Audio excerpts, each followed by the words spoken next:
Olá, pessoal. Eu espero que vocês estejam muito bem. Se você é novo por aqui, seja muito bem-vindo. Eu me chamo Renato, sou autor aqui do canal Guardiões da Luz, que é um canal sobre espiritualidade, autoconhecimento e também entretenimento. Eu espero que vocês estejam muito bem. Esse é um videocast onde eu leio histórias de Chico Xavier com um único intuito: nos inspirar. Quem sabe de alguma forma melhorar o seu dia. Se você gosta desse tipo de vídeo, já deixa um like que você me ajuda demais. E fica aí que vai gostar da história de hoje, que é comumente contada por Maíse Braga nas suas palestras pelo Brasil.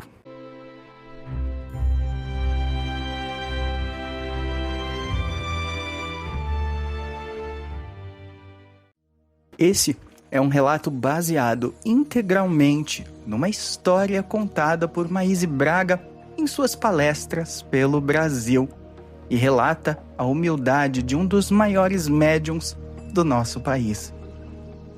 A luz na sala de espera. A profunda lição de humildade de Chico Xavier. A condição humana carrega consigo uma vulnerabilidade inevitável, a fragilidade do nosso corpo físico.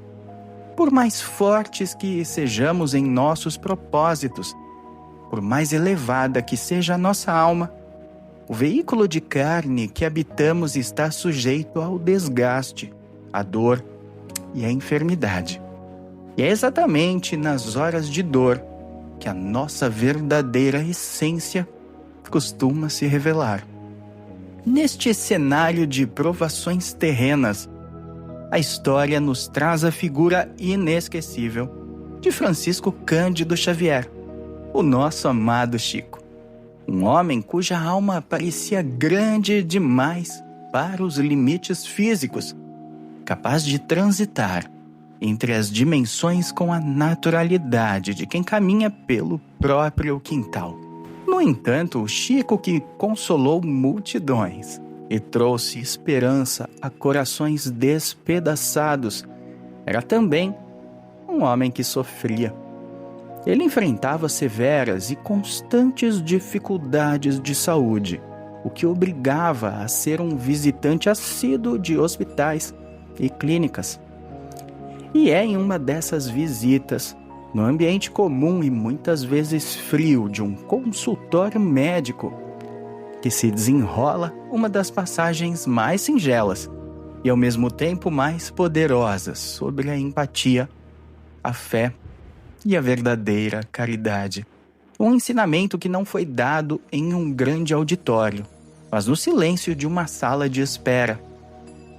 Qualquer um de nós já precisou aguardar por uma consulta médica conhece bem a atmosfera de uma sala de espera. É um lugar onde o tempo parece correr de forma diferente. Os segundos se arrastam ao som monótono do relógio na parede, o farfalhar de revistas antigas, os olhares perdidos de pacientes que carregam suas próprias cruzes invisíveis. É um ambiente onde o medo do diagnóstico, a ansiedade pela cura e o desconforto da dor física se misturam, criando uma tensão muito silenciosa. Quando Chico Xavier chegava para suas consultas médicas, ele não estava imune a essa realidade. Seu corpo doía. Sua saúde exigia cuidados urgentes e repetidos.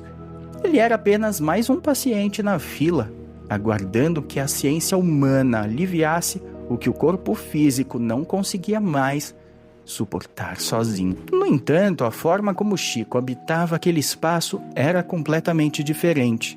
Enquanto a maioria de nós, na sala de espera, costuma se voltar para dentro de nossas próprias angústias, alimentando medo, reclamando da demora ou suplicando mentalmente para que o nosso sofrimento acabe rápido, Chico Xavier fazia o movimento oposto. Em vez de se curvar sobre o peso da própria aflição, ele se expandia em amor. O relato nos conta que, ao se sentar naquela sala, aguardando o momento de ser chamado, a primeira atitude de Chico era o recolhimento absoluto.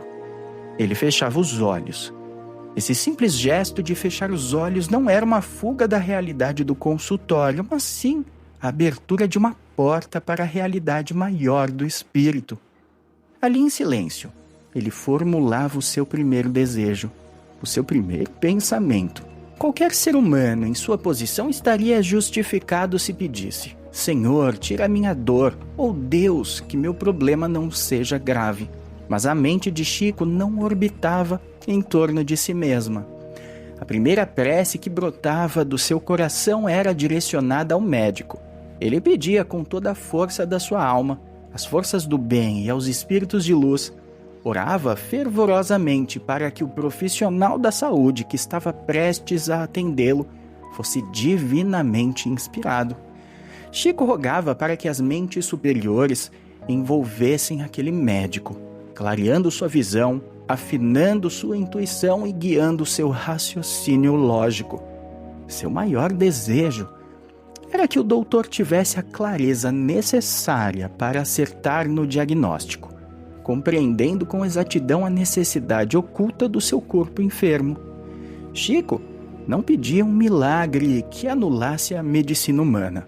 Ele pedia que a medicina humana fosse elevada à condição de um milagre através da inspiração divina.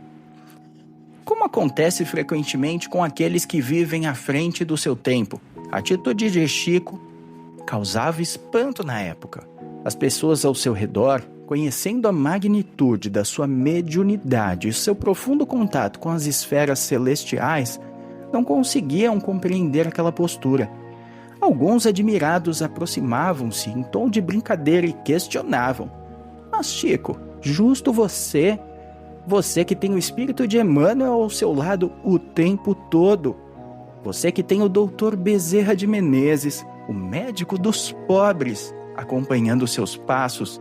Você precisa fazer isso. A pergunta carregava uma lógica muito humana. Se você tem os maiores médicos do plano espiritual ao seu dispor, por que se preocupar em orar pelo médico da terra? A resposta de Chico, dita com a sua habitual mansidão e infinita paciência, desmontava qualquer arrogância espiritual e nos colocava todos no mesmo patamar de humildade. Todos nós deveríamos fazer isso. Ele ensinava que a proteção espiritual não nos isenta de responsabilidade de cooperar com o próximo.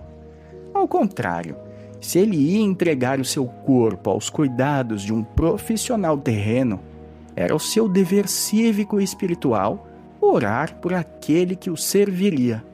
Na hora da consulta, explicava ele, é fundamental pedir que as forças do bem estejam inspirando aquele que vai nos atender. Afinal, o médico é o instrumento humano através do qual o socorro divino muitas vezes se manifesta no plano material. A profundidade desse hábito do Chico era tão imensa que o assunto transcendeu a sala de espera e chegou às conversas íntimas que ele mantinha com o seu mentor espiritual. Certa vez, ao dialogar com Emmanuel sobre esse seu costume peculiar de orar pelos médicos antes das consultas, o venerável guia espiritual trouxe uma reflexão que serve de farol para toda a humanidade. Com a gravidade e o amor que lhe eram característicos, Emmanuel sentenciou: se todos os médicos orassem. Nessa curta frase, Emmanuel desenrola um tratado sobre a verdadeira vocação da medicina. Ele explicou a Chico que a oração não é meramente um ritual religioso, mas uma poderosa tecnologia do espírito. Quando elevamos nosso pensamento através de nobres sentimentos e positividade, criamos um campo de força invisível, mas muito real.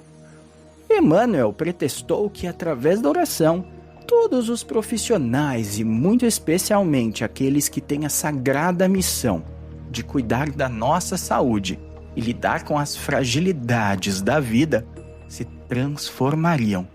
Se os médicos, antes de tocarem seus pacientes, elevassem seus pensamentos, eles estariam sintonizados com as esferas superiores. Suas mentes se tornariam antenas captando as instruções e as forças maiores do universo. Com essa sintonia, a medicina deixaria de ser apenas o estudo frio dos sintomas e dos remédios. Os médicos abertos à intuição superior poderiam ser infinitamente mais úteis. Na hora da dor crônica, do desespero de uma família ou da necessidade crítica de quem busca socorro, o médico que ora torna-se as próprias mãos da providência divina agindo na terra. Essa lembrança não é apenas uma bela história para ser ouvida e esquecida. Ela é um chamado prático para as nossas vidas. Sempre que estivermos sentados em nossas próprias salas de espera, seja aguardando um diagnóstico, esperando o conserto de algo importante, ou dependendo do serviço e da habilidade de qualquer outro ser humano, lembremo-nos de Chico Xavier, que possamos fechar os olhos e pedir luz para quem vai nos servir, pois ao abençoarmos as ferramentas humanas que cruzam o nosso caminho, estamos na verdade abrindo as portas para que a sabedoria divina opere em nosso favor e em favor de todos. A cura mais profunda começa quando deixamos de olhar apenas para a nossa própria dor e passamos a iluminar o caminho daqueles que estendem a mão para nos curar. Se você chegou até aqui, eu te agradeço demais. Esse é um canal 100% independente e você me ajuda de várias formas, curtindo os vídeos, os compartilhando, tornando-se membro aqui do canal por um valor quase simbólico e adquirindo os produtos, os nossos links de busca. Se essa história te tocou, compartilhe ela com alguém que você acha que vai gostar de escutá-la.